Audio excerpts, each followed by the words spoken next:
From the Schmoes No Network Studios in Los Angeles, California, it's time for Profiles with your hosts, Alicia Malone and Scott Mantz. Hello, Schmoville! You should see the dance we do during that intro. It's just a lot of whoop, whoop. It's a lot of this. It's a good thing you don't see it. But this is our 4th episode of Profiles. Yes. And this is the one I think that we've been most excited about so far. And you asked for this one. We couldn't wait to do this one. Finally, we are talking about Martin Scorsese. Now, before we get into why he's such an important filmmaker, I thought, Scott, we would end the debate once and for all on how to pronounce his name. I should say I have a clip of Scorsese pronouncing it for you guys. Can you roll it? Hey, it's Marty Scorsese. There you go. That Marty was from Scorsese. Entourage. Hey, it's Marty Scorsese. Marty Scorsese. So that is what we are going with. But why would you say, Scott, that Scorsese is such an influential filmmaker? Well, look at his body of work. Going back to the early 70s, you have films like Mean Streets, Taxi Driver, Raging Bull, Goodfellas, Casino, Wolf of Wall Street, The Departed. These movies are groundbreakers. They're game changers. They have a signature style. Nobody shoots a movie quite like Scorsese. This is a director often imitated, never replicated, although some have tried. And in between all that, he produces other things. He directs documentaries about famous musicians. Yeah. What about you? He speaks a lot about film preservation, which I really like. He's such a great storyteller. I mean, he's created some of the most memorable characters and the most outrageous and fun dialogue to say. And Definitely. Also his style, he's very provocative, he's very violent. But the camera for him is like another character. You know what else about it is about Scorsese? He's like you and me and the rest of us out there in Schmoville. He is a film nerd. Yeah, he has been involved with documentaries and written books. He knows his stuff about film, and I think you can see a lot of influences on his movies. And he turns 72 years old on November 17th. Still going. He's still going, but here's the thing. He's still challenging himself. I mean, look at 2011. He did his first family film with Hugo. Yes. That was a wonderful movie, and his first time doing a 3D film, and it had some of the best and most effective 3D effects I'd ever seen in a movie, at least since Avatar. Yeah. But it was a grown-up fairy tale, and film preservation was very much a part of that movie. Definitely. And then last year, look at The Wolf of Wall Street. Incredible movie. Incredible movie. He said he wanted to make a film that was fierce and ferocious. He did that. And it was. It sure was. So let's get into the show with our segment we call It's a Wonderful Life. Roll it, Shatay. Martin Charles Scorsese was born on November 17, 1942 in Queens, New York, to Italian-American parents who worked in the garment district. His father, Charles, was a clothes presser, and his mother, Catherine, was a seamstress. After considering a life in the priesthood, Scorsese graduated from New York University's film school in 1964. He directed his first feature in 1967, Who's That Knocking at My Door?, which would team him with 2 longtime collaborators, actor Harvey Keitel and editor Thelma Schoonmaker. Scorsese finally broke through with 1973's critically acclaimed Mean Streets, his first of 8 movies with Robert De Niro, which was followed 3 years later by Taxi Driver, the instant classic that won the Palme d'Or at the Cannes Film Festival. Over the next 4 decades, Scorsese would come to be nominated for Best Director 8 times and won his long-overdue directing Oscar for 2006, The Departed. Scorsese has 3 children and has been married to Helen Morris since 1999, and everyone calls him Marty. Now, there was a suggestion from Schmoville to put music underneath that, and I did do a version with music. I obviously forgot to send it. So, but anyway. Next time. Ken has such a wonderful voice. So Ken has a great voice. We love the Pit Boss. But what was your First Blood? The First Blood is the first movie by this filmmaker you ever saw. What was your First Blood from Marty Scorsese? It was Cape Fear. Cape Fear? Cape Fear came out in 91. I was probably like 12 or 13 by the time I saw it. I saw it with a bunch of friends. We like to watch films that freaked us out, and Cape Fear definitely did that. I mean, it does have the trademarks of a Scorsese film with the religious overtones, but growing up watching a lot of Hitchcock, I could see a lot of that influence Oh, yeah, on sure. it, from the opening credits to the score by Bernard Herrmann, who worked a lot with Hitchcock, and the use of tension. Robert De Niro was terrifying in that movie, which of course was a remake. And so it's kind of the most mainstream, I'd say, of Scorsese's films. It is definitely... It feels very different, so I didn't discover the real Scorsese till later on. But that was mine. But, well, listen, Cape Fear is a terrifying and very intense film. That last scene on the boat when Max Cady, Robert De Niro, was torturing Jessica Lange and Nick Nolte. Oh, my God, that scene is just so intense. My first blood was Taxi Driver. Yeah. Now, my parents, in their infinite wisdom, and these are the same parents. Last week we talked about to The Shining. see The Shining. So they took me to see Taxi Driver. How old were you? I was 12, so it was around the same time that I saw The Shining. Now, Taxi Driver came out in 76. Yep. So I saw it in 1980, around 1980. I was about 12. And, you know, back in those days, theaters kept movies in theaters for a really long time. And this was a revival house, so it was showing Taxi Driver. And I remembered the You Talking to Me scene. I mean, that's iconic. Yep. I remembered that last brutal shootout scene. My gosh, so you were the same age as Jodie Foster, and people were saying she shouldn't have been involved in that scene because she was too young. And I shouldn't have been watching that movie. No. I was too young. But remember that last scene when he shot the guy in the hand? He's like, I'll kill you, I'll kill you, I'll kill you, I'll kill you. Oh my God, even to this day, that scene is terrifying. It is the reason why I'm still afraid to go into taxis. The irony being that I'm in the taxis. Oh, yeah, you are. If you go to New York, you can see Mantz and his reviews in the taxis. In Taxi TV, so give your cabbie a good tip. But that's the reason why I'm very much about the Uber. God, well, we will be talking more about Taxi Drivers soon. But now, let's get into our Fast Five with our fifth favourite Scorsese film, which is, Shatay? And the Oscar goes to The Departed.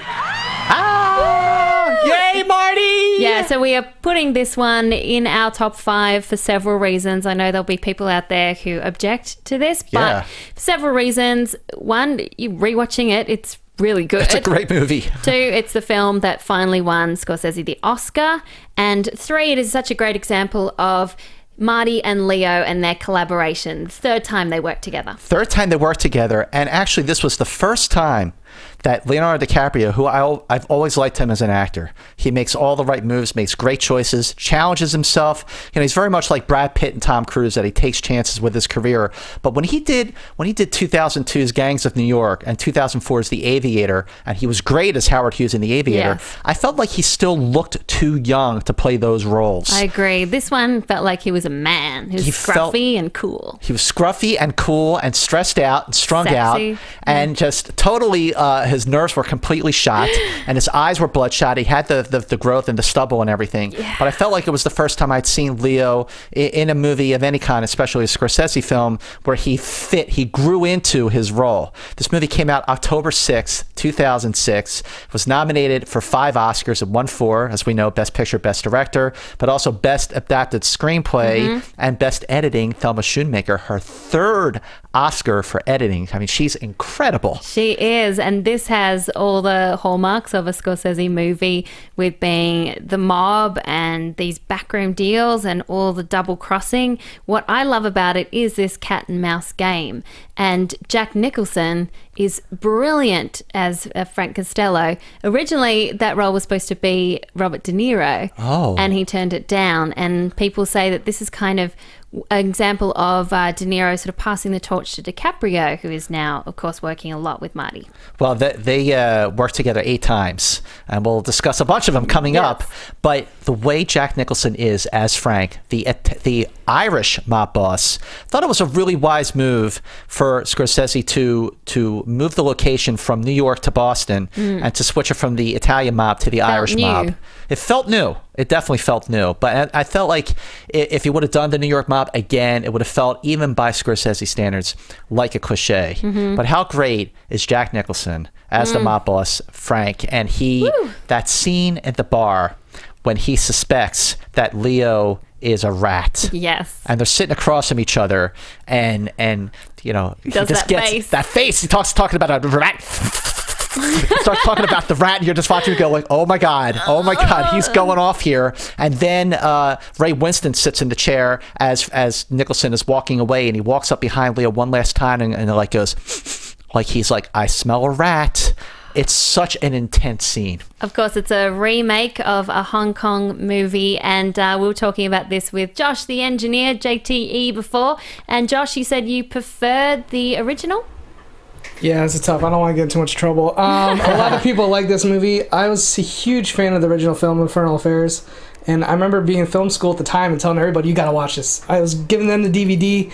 And then they announced, Scorsese and this great cast. And I'm thinking to myself, I would love to see this same cast with Scorsese, but a film that I don't already love. Yeah. And I don't want to get into spoilers because there's definitely some big changes. Yep. The biggest change for me is I never liked Matt Damon's character in The Departed.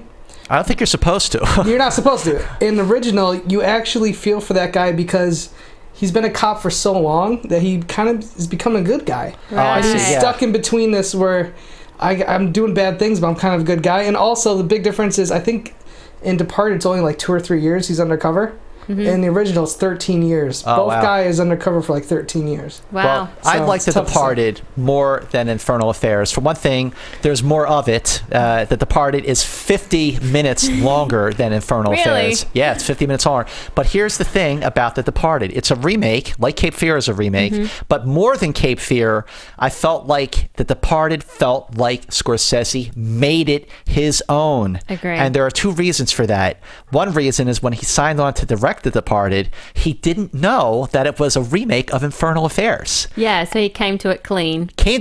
And he stayed clean because he didn't go back to watch Infernal Affairs until after he was done directing The Departed. Wow. Well, we asked Schmoville their thoughts on The Departed, and Jar Silvera, hopefully I get your name right, otherwise just blame my accent, he says that the cast are all magnificent in their roles. DiCaprio showed in this film that he is not a pretty boy with acting prowess, but an actor who can deliver spectacular moments that can get you on the edge of your seat. Damon and Wahlberg are all great as well, but the standout was Jack Nicholson. He was brilliant in this film, and his character was so menacing and evil to the point that he gave me chills of fear. Me too. Definitely. Well, Viguru Ramanathan had this to say about The Departed. Martin Scorsese does a fantastic job directing a film in which the big twist is known within the first 20 minutes, and yet you are intrigued, enthralled, that is true, and excited throughout the entire film nonetheless. Everything from the performances to the score to the cinematography, all magnificent. It's one of 2 movies in which I'll say the remake was better. There you go, Jate.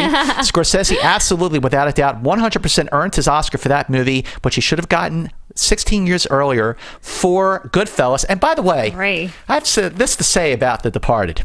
Now, obviously, the movie won Best Picture and Best Director. Yes. And I reviewed The Departed back in 2006. Yep. And I love the film. And in fact, I loved it so much that on the DVD for The Departed, if you flip it over, it actually says Martin Scorsese's best film since Goodfellas, Scott Mantz, Access Hollywood. This guy. But when he won the Oscar, there was some debate. There was some controversy about the fact that he won the Oscar. And this was a review that was written at the time about The Departed. Quote, "It's a terrific movie that finds Scorsese back at the top of his game, but it isn't likely to win any major awards at next year's Oscars." I repeat, this reviewer said it isn't likely to score any major awards at next year's Oscars, and it won 4. And who wrote that review? You know who wrote that review? This guy! This guy. Oh, can't pick them all. But won't you agree that it was not the film that you would think Scorsese would have won his Oscar for? I think people can all agree that he won the Oscar more for his body of work, right? But than The Departed. But since we've been binging on Scorsese movies lately, going back and watching it again, it is a friggin' amazing movie. Amazing scenes in that one, and amazing scenes in a lot of his movies. So The Right Stuff. Yes, is The where Right we Stuff. talk about our favorite scenes, and mine, I'm going to choose one that's just not in our top 5, but is a really great film. The Wolf of Wall Street. Okay. The Quaalude scene. Oh. If you have seen this movie, you will know what I'm talking about. It's when Jordan Belfort takes a lot of Quaaludes and they take a while to kick in. When they do, he loses all power over his body and his speech. And And then he's crawling to his car. Now, when I first saw Wolf of Wall Street, I didn't like it at all because it made me feel really sick. And then after a while, I realized, well, that's kind of the point. Sure. And it's scenes like this that make you feel so much hate for this character. I mean, here he is, and he is spending a lot of money. He's out of control. He doesn't even care about himself or his health. He just wants to get high and have a good time. Cheats on his wife. Yeah, cheats on his wife. He's a horrible character. And this scene was so over the top, so heightened, and I think it's a great representation of the whole movie. I like that part at the end of that scene where he goes, maybe I didn't get home okay. Yeah. And then you see the car. Oh Yeah, you go back and you see the car. Well, Scorsese is all about the details. When you watch his movies, and even especially when I was watching The Departed again, and just like the way certain cuts were done and the way things must have been set up just to do that 1 or 2 second cut. It's all about the detail. There are a lot of details, last details, a lot of trivia about Martin Scorsese. So, did you know, speaking of The Departed, that instead of starring Matt Damon and Leonardo DiCaprio, the original stars of that film that were considered were Tom Cruise and Brad Pitt. Interesting. Would have been an interesting movie. First of all, it would have made sense because Brad Pitt's Plan B produced The Departed. Right, yep. But Tom Cruise would have played the Leo part, and Brad Pitt would have played the Matt Damon part.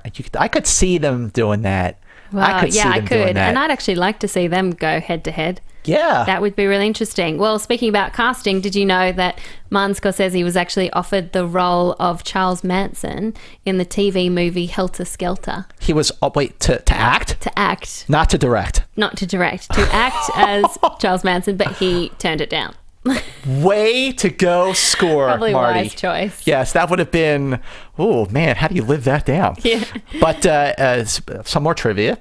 Did you know that for the role of Iris in Taxi Driver, 1976's Taxi Driver, which won Jodie Foster an Oscar nomination for supporting actress, some of the other actresses that were considered for that role actually went after that role were a very young Carrie Fisher, Bo Derek. Interesting. Way before 10. Mariel Hemingway. Yeah, I can imagine that. I can see that. Yep. And Michelle Pfeiffer.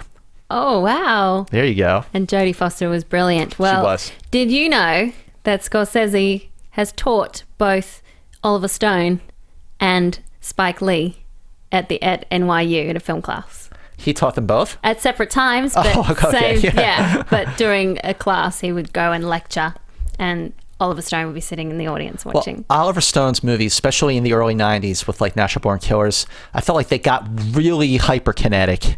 But Spike Lee, I could actually see. Yeah, it's got the New York influence. The New York influence, the way he uses his camera sometimes with like zooms and holding shots for a really long time. I mean, he's made it his own. I mean, I certainly don't think of Martin Scorsese when I watch a Spike Lee movie, but knowing that he learned a little from him, I could see, okay, I get that. No question about it. Okay, well, let's keep going with our Fast Five. At number 4, we have... Be my little baby. So, of course, this is from Mean Streets, which was music was really important in this movie. Okay, music was really important in this movie, and it was the first of many movies that would be done in this way. Now, Mean Streets was released on October 2nd, 1973, but this was a breakthrough movie, not only for Martin Scorsese as a director, but also for Robert De Niro as an actor, Johnny Boy, the first of 8 collaborations between these masters of cinema. And when you were watching Mean Streets, as we did just in the last couple of days, I was immediately struck by how much this felt like a precursor to Goodfellas. It definitely does. This is Scorsese's first critical success, and you can really see his style developing and coming through. I like that him and De Niro actually grew up really close to each other, but they didn't know each other when they grew up. They were introduced to each other, I think, by De Palma, Brian De Palma, that's right. through that connection. And, you know, before this movie, Scorsese had made Boxcar Bertha with Roger Corman, which was an exploitation film. And Corman said to Scorsese, you can go and make another one if you like. He almost did. And then John Cassavetes stepped in and said, you know what? Don't waste your talents. Go and make something that means something. And this does mean something, so doesn't it? Scorsese said, well, yeah, I've got a script actually. It's called Season of the Witch, but it needs a rewrite. So John said, go and rewrite it then. Yeah. So he did, and it became Mean Streets. Well, Mean Streets came out in 73, right in between 1972's The Godfather and 1974's The Godfather Part 2. Well, people say it was an antidote to The Godfather, don't they? Because The Godfather, brilliant film, but glamorized mob life. Right, it definitely did. And the family life, and was very sumptuous in terms of the cinematography. This was down and dirty and gritty. Very gritty. It's also not nearly as polished as Scorsese's later films, and a lot of people might argue that Mean Streets might not even be worthy of being on this list for that reason, but it's because it was such a breakthrough movie and because it was autobiographical for Scorsese that the movie landed on our list, and it set the precedent for so many things that Scorsese would come to do. We just talked about the rock music and the way the songs weave into one another. No one really did that before him. I mean, they would definitely have music as a background to set a time or a mood, but using music in this way in Mean Streets, it was almost surreal at times. It's kind of a mixture between realism and expressionism with the slow motion and the great cinematography. And it just lent so much to the film having these music tracks. Well, the music tracks, which Scorsese picked from his own record collection, by the time he had to clear them from music licensing, that ate up half of the film's budget, which is why it looks so gritty and not polished. But one actor who was seriously influenced by the power of Mean Streets, the late, great James Gandolfini, who saw Mean Streets 4 times in a row. Wow, that's dedication. And at the time, the great critic Pauline Kael had this to say about Mean Streets, quote, a true original and a triumph of personal filmmaking. And a great Schmovillian resident, Cody Bradley, has this to say about Mean Streets. It has always gotten great reception, but it's a masterpiece. Keitel and De Niro were fun to watch, and it's probably Scorsese's most personal movie. Definitely. One thing about since we've been doing profiles, I've been loving the comments we've been getting on our fan page, which, by the way, this is a shameless promotion for our Facebook fan page, Profiles with Malone and Mantz on the Schmoes Know Network. You put us over 1,000. Let's keep that going with the likes. We thank you. We are grateful for it. We're grateful for the comments. We're grateful that you're sending us tweets at Alicia Malone and at Movie Mantz. Please keep those tweets coming. And while you're at it, please go to iTunes and subscribe to our podcast, Profiles with Malone and Mantz. Please rate and review us, because these ratings and reviews are crucial so we can keep coming back week after week and coming back to these great filmmakers and actors and actresses that you're going to see in the weeks and months to come. Yes, the only way we can do that is with your help.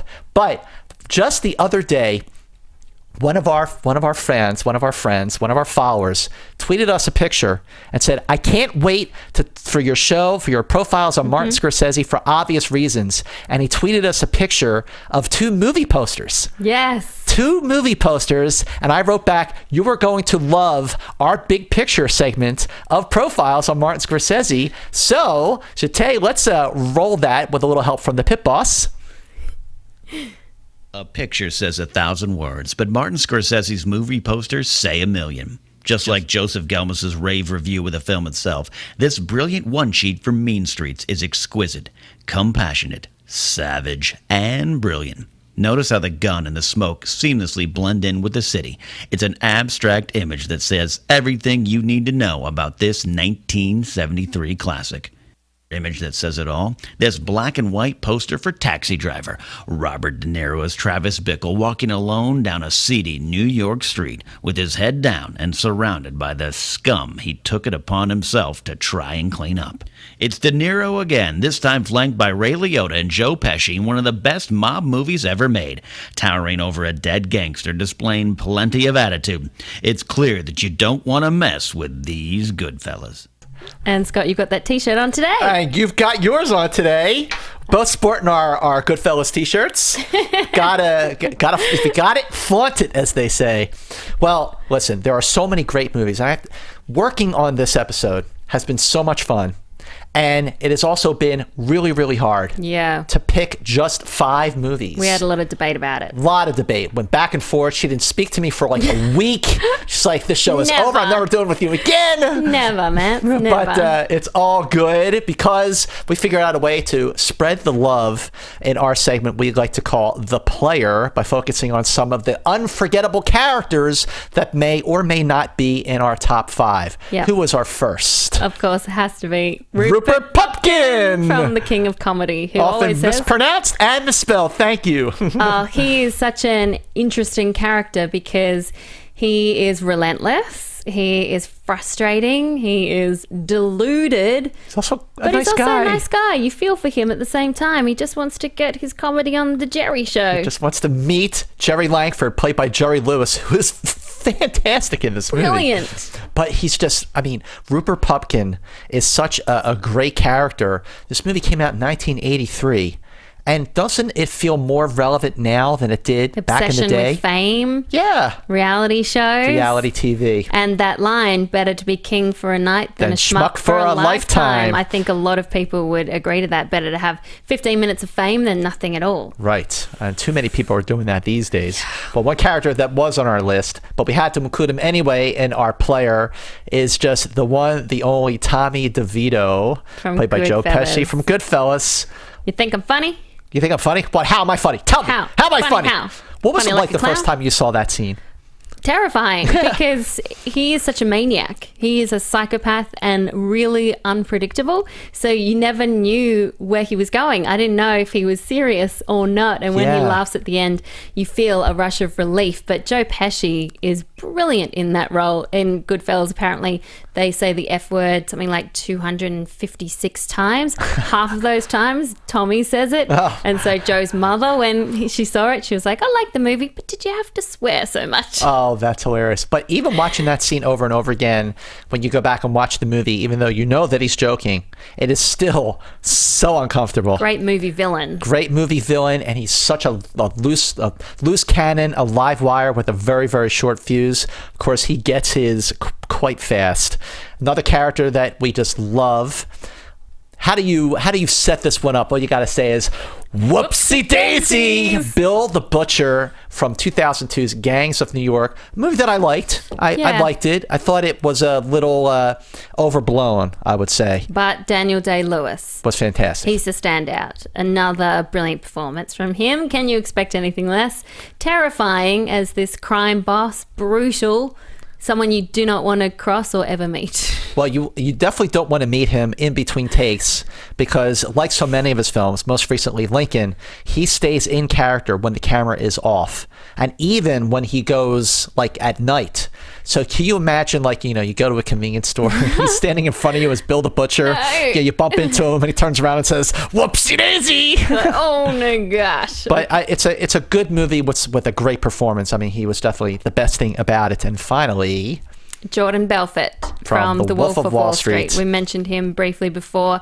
He's a gangster of a different kind. He's a gangster on Wall Street. But unlike a lot of Scorsese's other characters that you feel somewhat empathy for, or at least you like, you do not feel that for Jordan, because the fun part of watching a Scorsese film, he does always entice you with the glamour of the lifestyle that he's portraying, but it is also fun to see the downfall as much as it is to see the rise. right. Wolf of Wall Street, not too much of a downfall. I mean, Yeah, he it's like goes 5 to minutes. a country club type prison for a little bit, and that's the frustrating part, and that's the reason why you don't like the character. And Leonardo always plays unhinged and bizarre really well. But this was the performance of his career. Yeah, I I think felt so. like if there was ever a role where he really had a shot at winning the Oscar, this was the one. But then he also had to go up against Matthew McConaughey for Dallas Buyers Club. Always the way with him. He's always just up against someone Someone who that's just- much flashier in their totally. performance. Well, it's time for our little quiz show. Can we get some quiz show music going here, my friend? Ding, ding, ding, ding, ding. I prefer without it because it just gives me more pressure. Okay, you go first. Okay, all right. So, quiz show. My question to you, Mr. Mantz, is: so which mother played Rupert Pumpkin's mother Okay. in The King of Comedy? Was it De Niro's mother, Jerry Lewis's mother or Scorsese's mother? Mom! Rupert, turn What it are you doing down there? Ma, stop talking! Yeah. So great. I'm going to go, just because he's used her before in some of his other films, I'm going to say it was Scorsese's mother. Correct. Yeah, that was Catherine. She's been in Goodfellas, Casino, The Age of Innocence, Cape Fear, Mean Streets, and Who's That Knocking at My Door? Ma! My question for you, Miss Malone. Which of the following... Oh, I think I gave you this answer before. Okay. Which of the following was offered the part of the talk show host in The King of Comedy, Oh, yes. but turned it down? I think you told me this off camera. I told you this off camera. Darn it! Well, that's okay. Johnny Carson. Yay! Yes, I was going to say. Wait. These were my other viable options. Was it Dean Martin, Johnny Carson, Frank Sinatra, or Sammy Davis Jr.? Yes, Johnny Carson. It was Johnny Would have Carson. been good. Now, before we keep going with our Fast Five, I just wanted to talk about extension of our player. Let's talk about the female characters. Oh, yes, This definitely. is something we were both talking about when you rewatch a bunch of Scorsese's movie back to back. You start to notice how the female characters, apart from Does Alice Live Here Anymore? Right. I think that's what it was called, right? Alice Doesn't Live Here Anymore, of course, with Ellen Burstyn. They're not the main roles, and they're often objects, and they're often really broken and interchangeable. I was thinking about this, but I feel like, and tell me if you agree, that his movies, they focus on these worlds that are inherently male, like Right. The Mob, like Wall Street. Sure. And in those worlds, they're quite misogynistic, their attitudes towards women, and they do see them as objects and this kind of goddess whore complex. Definitely. Do you agree? I absolutely agree with that. In fact, while prepping for the show, while I was binging on these movies that we've been talking about, one thing I noticed was that women do not come off favorably at all. Not even when there's a potential for a really strong role, like Vera Farmiga's character in Departed. There was an underdeveloped role, and the women just don't come off favorably at all. No, I mean, they it's don't. something that's definitely worth pointing There's out. definitely memorable characters Right. in his films that are women and quite some strong moments, but at the end of the day, they're never the star, except for Alice Doesn't Live Here Anymore, which I haven't seen, so I need to watch that one. Well, but on that note, you could also argue that while the women don't come across favorably, But yeah, the men don't either. neither do the men. Because they're always despicable characters. But like you said, if they are Scorsese is depicting a man's world, and we're following the main characters who are men. Yep. And even though they may be cool to watch because they're just so well acted and the dialogue is so great, but ultimately they're not admirable characters. No, not at all. And he often explores the issue of masculinity and what that entails, the kind of pressures that come along with being a man. Well, I am with you 100% on that, Miss Malone. Okay. And now for number 3 on our Fast Five. You talking to me? Yes, we are talking to you. We are talking right to you. Of course, we had to include this Taxi Driver, my favorite. Your personal favorite. My personal favorite. Why? I like films that disturb me. This'll do it. Yeah, you're such a nice person. I know. I like a film that transports me into a completely different world or a different mindset. And Taxi Driver definitely does that. It's filled with loneliness and violence. Travis Bickle, such a great character. This alienated Vietnam vet who is an insomniac taxi driver. He's disconnected from the world. He is desensitized to violence. He is paranoid, very angry, and he sees himself as an avenging angel, would you say? He is the quintessential, for the 1970s anyway, the ultimate anti-hero. And back in the day, he became like the poster boy for that kind of flawed, reluctant hero. And another thing to say about Taxi Driver is if you ever want to know what New York City was really like in the mid-1970s, watch Taxi Driver. Oh. We go to New York today. People live in there today. They go to Times Square. Fun. It's like Disneyland, but much more crowded with a lot of traffic and with much bigger buildings. I mean, you feel safe in New York now, but back in the 70s, you didn't feel safe. And it's all right there on the screen in Taxi Driver, released on February 8th, 1976. It cost $1.3 million to make, was nominated for 4 Oscars, Best Picture, not director, but Best Actor, Supporting Actress, and Music, Bernard Herrmann. Yeah, well, that's what I like about the film is this kind of juxtaposition it has. It's got this beautiful score. Yeah. It's got this beautiful cinematography. That opening scene is incredible. And then it has some really gritty and violent, and it's dealing with the real dirt and scum of New York. So Yeah. I like those two things together. And De Niro, of course, is brilliant in this role. He spent a month driving real taxis Yeah, in New yeah. York to get into the role, and also researching mental illness. Yeah, but the opening scene, like after the Columbia Pictures opening logo, and then you hear the music swell up, and there's this like cloud of steam and smoke, and the taxi drives through it. It's what just an immediate way to set a mood. There's a lot of symbolism in this film, and Bickle is like a religious saint, But purging himself of weakness. here's my question for you. Okay. The end of the film, Yeah. when Sybil Shepherd gets back in the taxi with him. Yeah. Like, what's your take on that last scene? It's really surreal. I like the way it's left to for people to discuss and decide for themselves. I always thought it was like his heaven, like he passed on. Yeah, because you never see him get up from the couch. Exactly. That's what I assumed, but I know there are lots of different theories. I mean, I just, when you're watching that scene, and Travis Bickle looks very much like he did at the beginning of Taxi Driver. Yeah. He doesn't have any scars. There's no blood on him, and it's like this dream state where you're not sure if it's reality or not.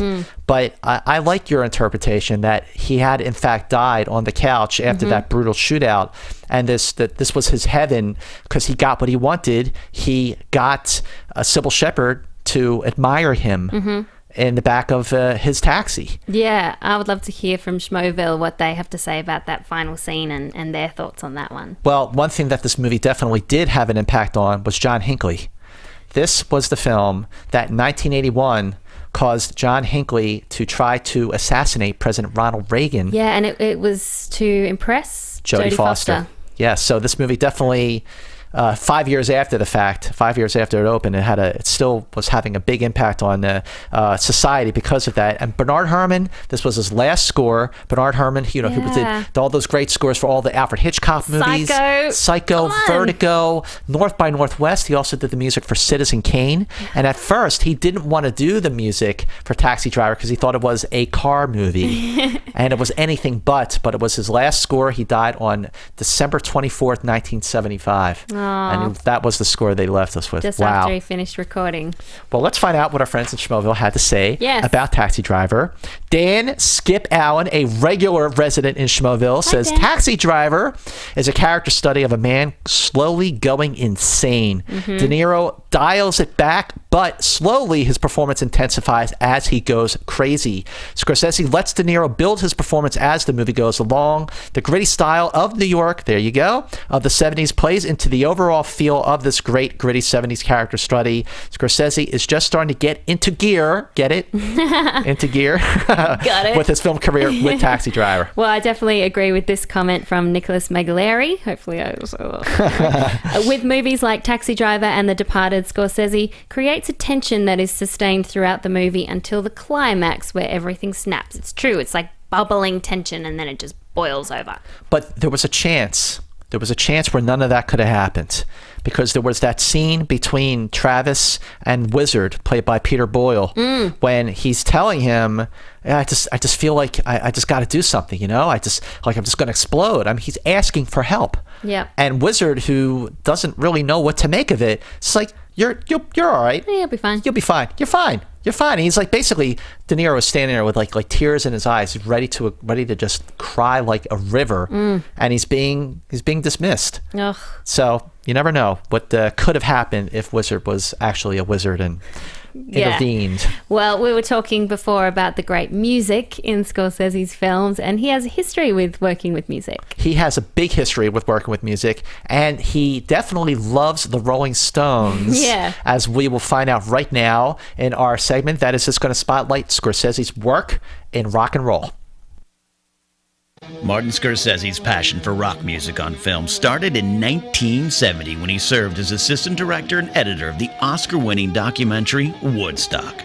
But with 1978's The Last Waltz, Scorsese directed one of the best concert movies of all time, the band's final performance at the Winterland Ballroom in San Francisco, which featured an all-star guest lineup that included Bob Dylan, Joni Mitchell, Neil Diamond, Van Morrison, and Ringo Starr. It wasn't until 2005 that Scorsese turned his eye back to music for No Direction Home, a fascinating chronicle of Bob Dylan's early years between 1961 and 1966. But Scorsese really got his rocks off in 2008 with Shine a Light, a career-spanning documentary about the Rolling Stones during their Bigger Bang U.S. tour. And from the Stones to the Beatles, there was 2011's Living in the Material World, Scorsese's intimate and revealing 3.5-hour documentary about the quiet Beatle himself, George Harrison, which made me cry. Oh, Ken, you old softy, you. Softy. And did you like it? I managed to do the music for that one. Yes, that sounded terrific. I got it together. You got it down. Great choice of songs, too.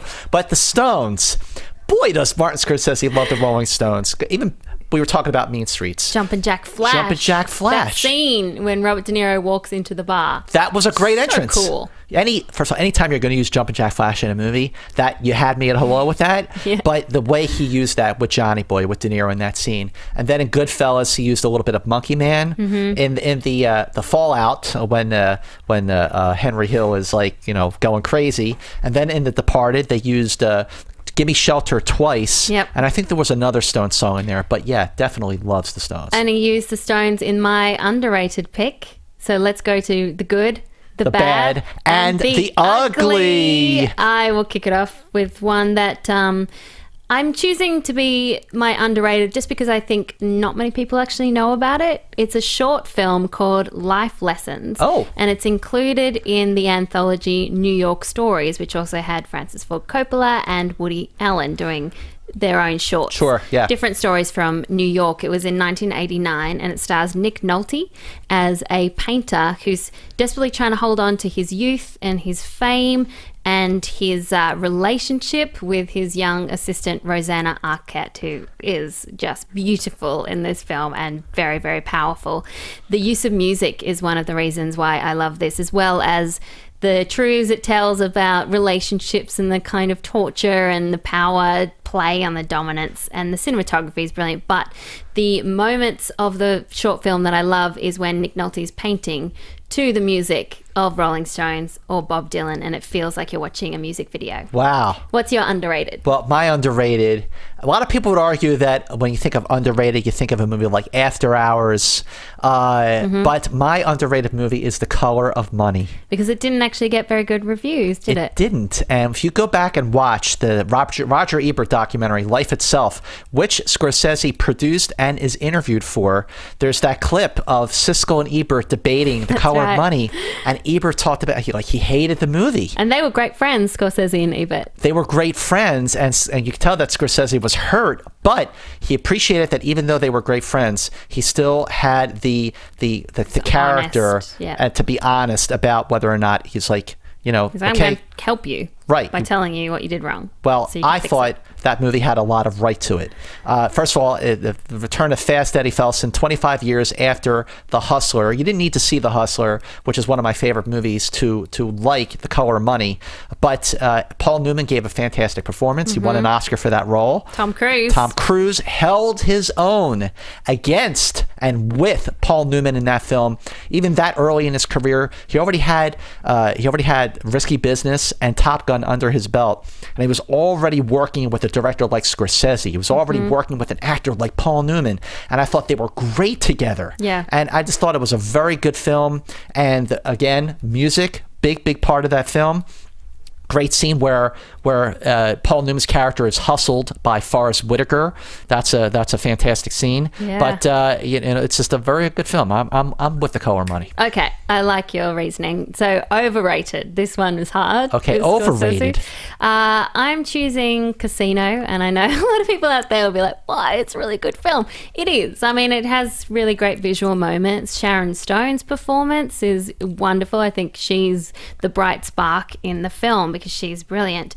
And, it's got great music, like always, with Scorsese, but I just felt like it's not Goodfellas. It's not Goodfellas. And it's long and repetitive, Yeah. and it feels like it wants to be Goodfellas in Vegas, but it's not. I'm with you on Casino. I think that's an overrated movie. Movie I liked a lot, but you're right. It's Goodfellas in Vegas, and it just follows the formula way too closely. What's yours? But my overrated was Gangs of New York. Yeah. I just felt like it was bloated. It was an ambitious film. It sort of meandered a bit, and there was a lot to admire about it. Obviously, we talked about Daniel Day-Lewis's performance, but that's the movie that I've seen it twice, and I feel really it's not one that I want to go back to. We both agree on the ugly, awful, the ugly, yeah.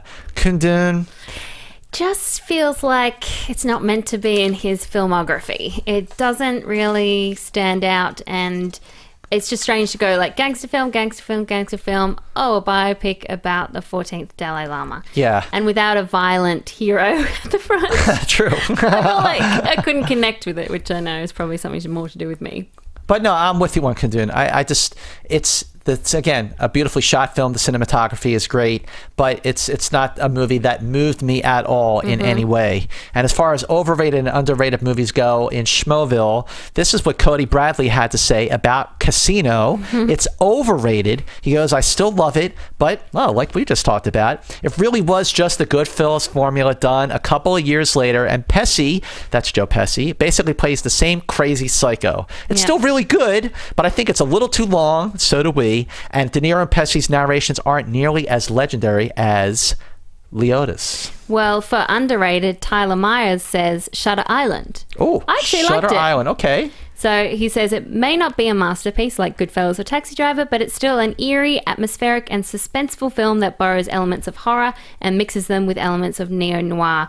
DiCaprio also gives a fantastic and unhinged performance that I thought was one of his best. In my opinion. IMO. Well, one movie that was hailed as underrated by a lot of people from Schmoville was The Last Temptation of Christ. Yeah. Claudia Rose Weldon had this to say about The Last Temptation of the Christ.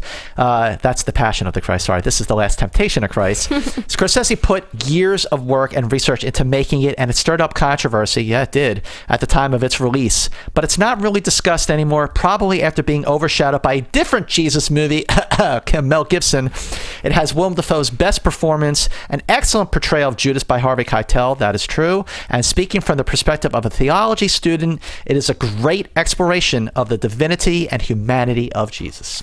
Well, now it's time for your right stuff, Mr. Mantz. It's a movie you just mentioned. It is a movie I just mentioned. It is The Color of Money. Which scene in particular? The scene that I love, and this is a scene that they used a lot in the trailers because it does sell the movie, is the scene when Tom Cruise as Vincent, he's all cocky and arrogant, and the camera is following him around the pool table in one continuous take while he's knocking the balls in the pockets, while the Werewolves of London is playing, and he's singing along with it, and people are cheering him on while he's sinking all the balls. And on the side, Eddie Phelps and Paul Newman is just looking at him disgusted because he blew his cover and now can't hustle any of these people for money. They know how good he is. But while he's singing along to Warren Zevon's Werewolves of London, he knocks the last ball in, he goes, and his hair was perfect. Yeah. It's just such a great scene. That is a really good scene. Didn't make our Fast Five list, Color of Money, but one that did at number 2 is...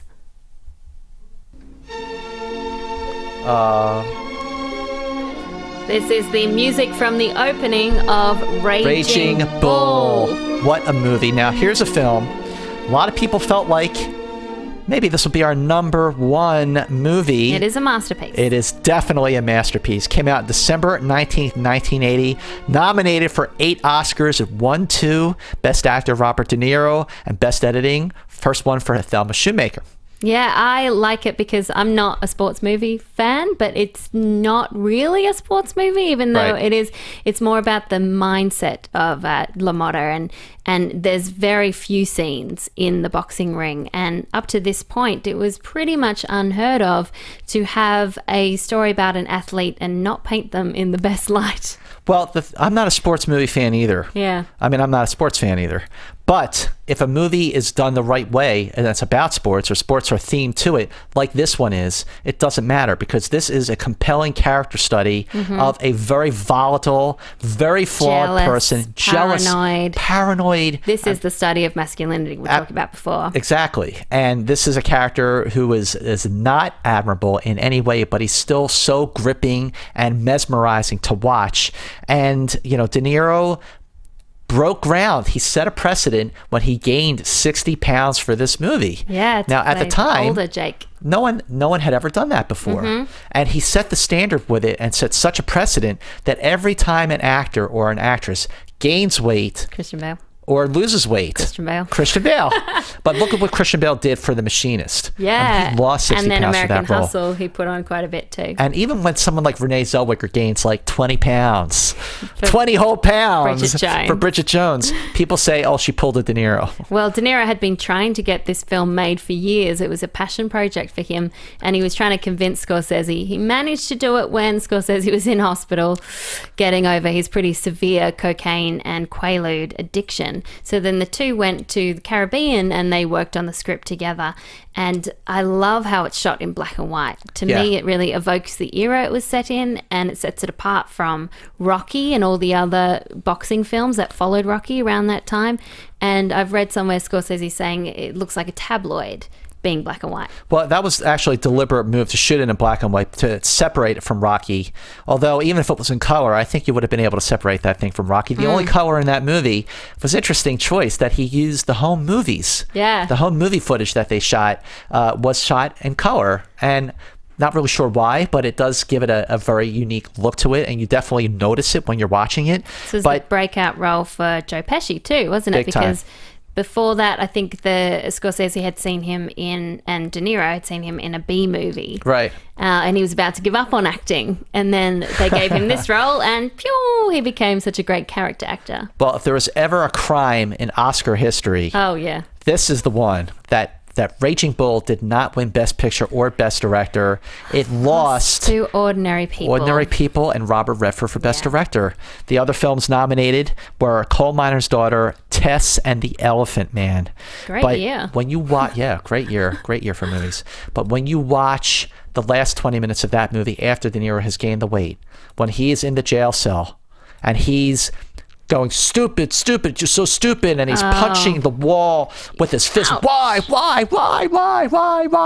You're just going like, what? Give him the Oscar. Give him the Oscar. But even with all the perspective that we have on film, when you, as jaded as, let's face it, and we are a little bit jaded because of all the movies we got to see every year, but when you go back and watch a movie like Taxi Driver, that's when you just go, that is a great friggin' movie. Yes, Taxi Driver, Raging Bull. Any one of the movies we've been talking about, Goodfellas, and thank you. Yes. Well, Jake Bourgeois, yes, hopefully I said that right, from Schmoville, said that Raging Bull is up there for both my favourite sports movie and my favourite Scorsese flick, but there is no doubt in my mind this is his most beautifully shot. I agree. The boxing scenes are some of the best ever put to film, and the sparing use of colour in the home movies to highlight the few light moments in this film has to offer was a brilliant call. Definitely. Now, before we get to our number one, let's talk about some of the directors we can see who've had a lot of influence from Scorsese and watching Scorsese movies, particularly one movie of each of their filmography. No question. We were talking at the top of the show how Scorsese's style has often been imitated, never replicated, but these two filmmakers came pretty close to the point where you're watching the movies going in their own style. And did it in their own style. One of them is Paul Thomas Anderson. Boogie Nights. Boogie Nights. That is Goodfellas in the porn world. It is. In the 70s porn world. And just like Goodfellas, where you have the first half or maybe 2/3 of it is the upswing, the glorification of it, and then the last part is the downfall. It's like you could hold a mirror up to those films and they would definitely look very, very similar. Yeah, but Boogie Nights still stands on its own as like a brilliant movie. Yes, it's disturbing. That's why you love it. Yeah, I do. It's true. Yeah. Well, David O. Russell recently with American Hustle. With Christian Bale. I watched that and I was like, Scorsese. It's totally Scorsese. But less so with David O. Russell. Like when I was watching Boogie Nights, I was like, wow, this is a great film. When I was watching American Hustle, I was like, okay, this is David O. Russell channeling Scorsese. Yeah, and it even has De Niro in it. It even has De Niro in it. Only he didn't gain weight for this one.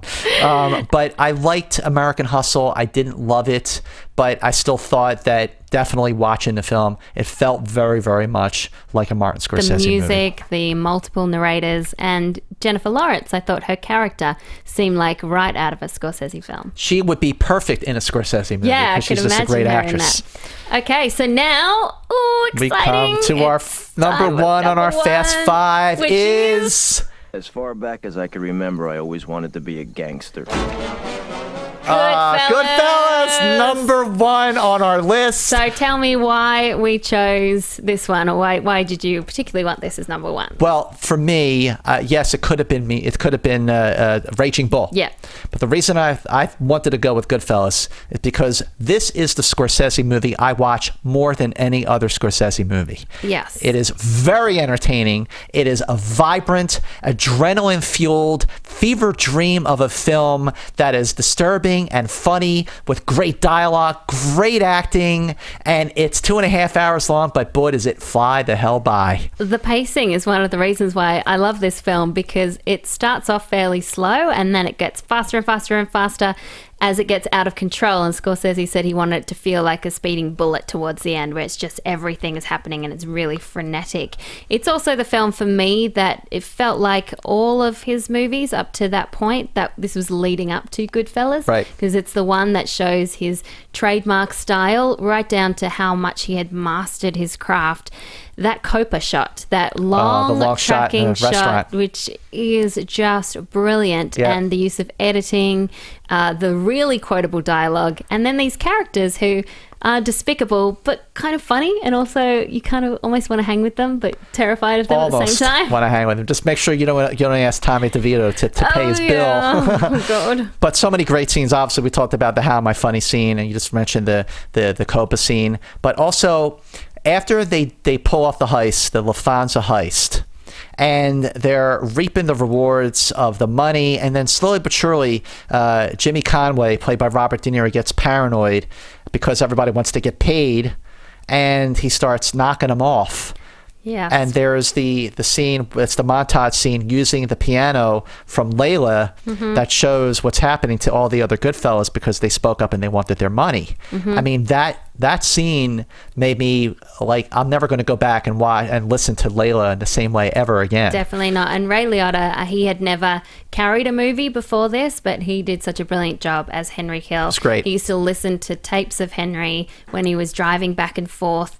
And I love the scene right at the end, spoiler alert, where he is locked in a prison of a different kind. Suburbia. Yes, but that's a great scene. He's just the last VO, and he picks up the paper, looks at the camera, and he just kind of like smiles. He shuts the door, and then there's Joe Pesci with his gun. Bam, bam, bam, bam, bam. And then the credits with the Sex Pistols doing My Way. You're just like, holy hell, what did I just see? During this movie. test screenings, people didn't like it at all. But now it's lauded by many critics. It is lauded by really And everyone. people love watching it too. Over and over and over again, like we do. This movie was nominated for 6 Oscars. It just won supporting actor for Joe Pesci, but it lost Best Picture and Best Director Dances to with Wolves. Dances with Wolves and Kevin Costner. Let me ask you a question. If I gave you a DVD right now for Goodfellas and a DVD for Dances with Wolves, what would you watch? Goodfellas. Goodfellas. It's much more fun. It's much more fun. I rest my case. Well, before we go, let's read out a comment from Schmoville. Cathal Thomas Coleman said, Goodfellas to me is the quintessential mob movie. It's just perfect in so many ways. Screenplay, acting, editing, directing, cinematography as well. The scene where Ray Liotta goes through the club, the Cappa scene in one continuous take is incredible. Must also mention the music. Scorsese has chosen songs which add dynamism to many scenes. They all feel like they're meant to be there. Dynamism. Bertrand Shailene has this to say about Goodfellas. Simply one of the most rewatchable, we agree, movies ever. It's probably because of the characters. It's mostly because of the characters.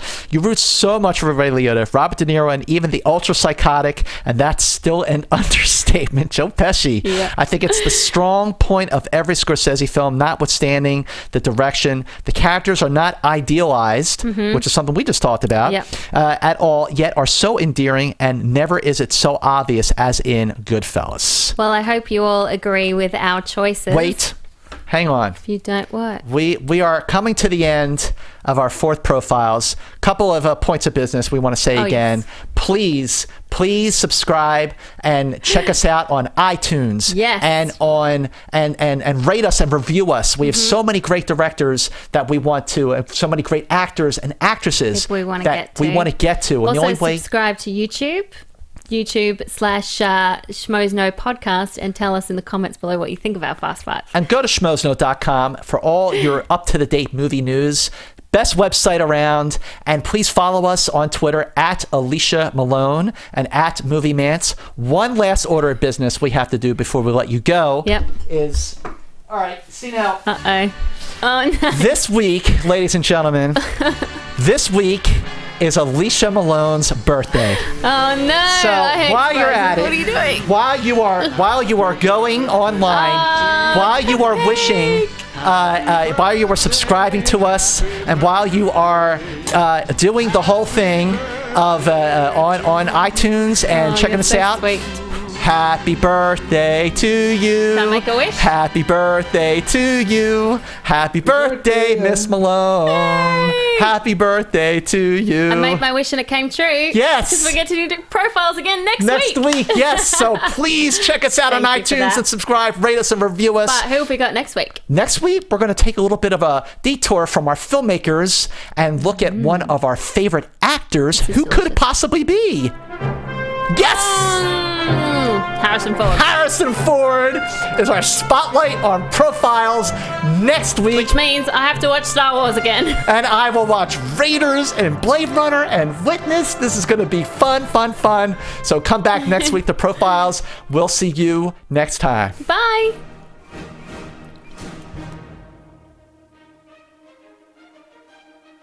From producers Christian Harloff, Mark Ellis, and the entire Schmoes Know Network crew, we would like to thank you for listening to Profiles with Alicia Malone and Scott Mantz. Special thanks to Kevin Undergaro and Maria Madunos, the author of Every Girl's Guide to Diet and Fitness, in stores now. Be sure to subscribe to Profiles on iTunes and rate and review the show. To get other Schmoes Know Network episodes, movie news, and join the conversation, be sure to visit schmoesknow.com. I'm the Pit Boss, and this has been a presentation of the Schmoes Know Network.